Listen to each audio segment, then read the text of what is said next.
My name is Owen Lent. I was born in Port Hope at the old hospital on Ward Street on December the 22nd, 1931. I had a good time in school, such a good time. I got through grade 9, as they call it, with good marks. I spent 2 years in grade 10 and 2 years in grade 11.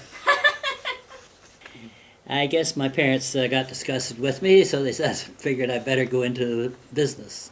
I worked for Nicholson File Company on Cavan Street, doing cost accounting, which I had no idea what I was doing. But in the meantime, my father was in a coal business, and his office was at 2 Queen Street, which is now the Dreamers Cafe.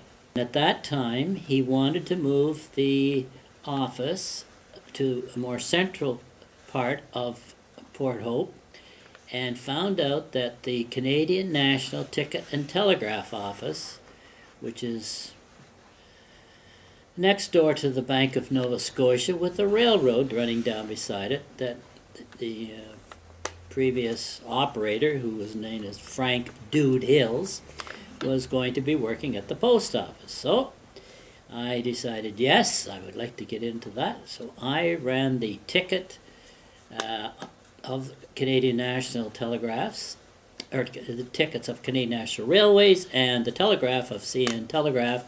We, in time, worked our way into, we did operate a travel agency. And the original name was A.W. Lent and Son Travel Agency, with my father still running the coal business at one end and myself operating the ticket and telegraph office at the other.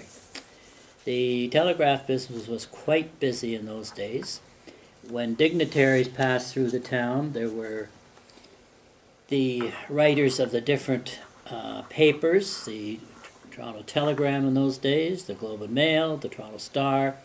When under the reporters, I was always advised ahead of time to attend at the railroad station. I remember particularly the year that Mr. Diefenbaker came through town, and I went down after midnight, and the train came through, and all the reporters gave me their report.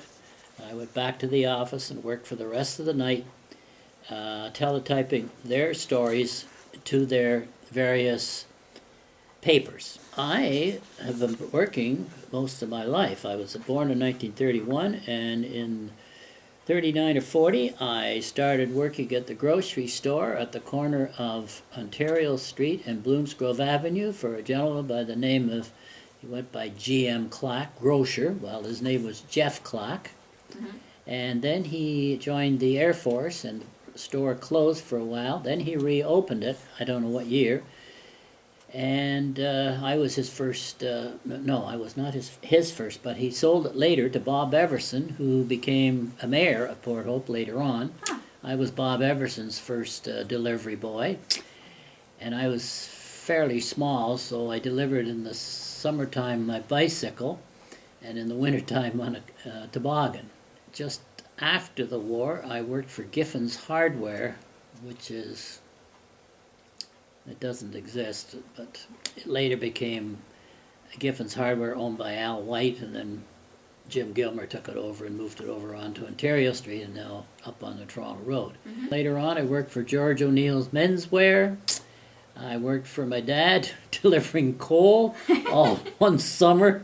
Had to have 2 baths every night when I got home. And then I worked for Bradford Hochul Construction.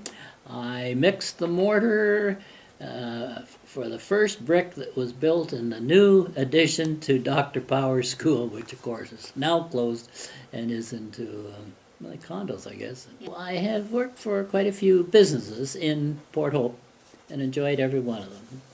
I was at the office that afternoon. It was raining, and people reporting the river was up, so I went over to the Ganaraska, the other side of the Ganaraska Hotel on Ontario Street, and stood by the river, and it started coming up over, and it started coming out onto the road, so I went back to the office.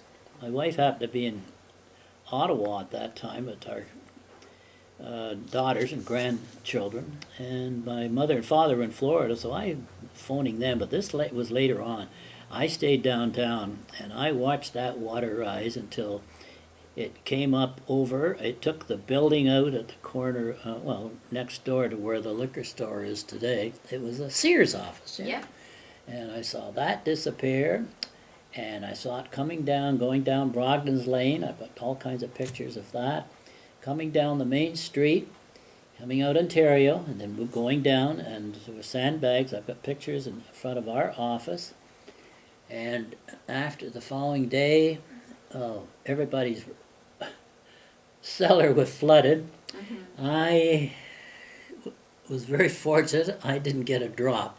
Bank of Nova Scotia on the other side of the tracks, they were flooded.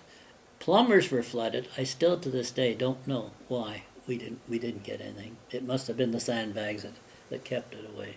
In the tracks, I have pictures of them digging that up right up Ontario Street. I remember the time when one of the trains went off the track, but nothing damaged. It just slid off, and of course they get a big crane to lift it and put it back on. Just like a toy train, when it falls off, you pick it up and you put it back on the track again. And we did that right across the road on Ontario Street. There was another flood. Oh, okay. I remember. When was it? It's in here. Here it is, 1973. Oh, yeah. I can remember that going down in Durham Motors. Now, I was down Queen Street and helping move the cars to a higher location. But still, there were a lot of them went down the river, Ganaraska River that time.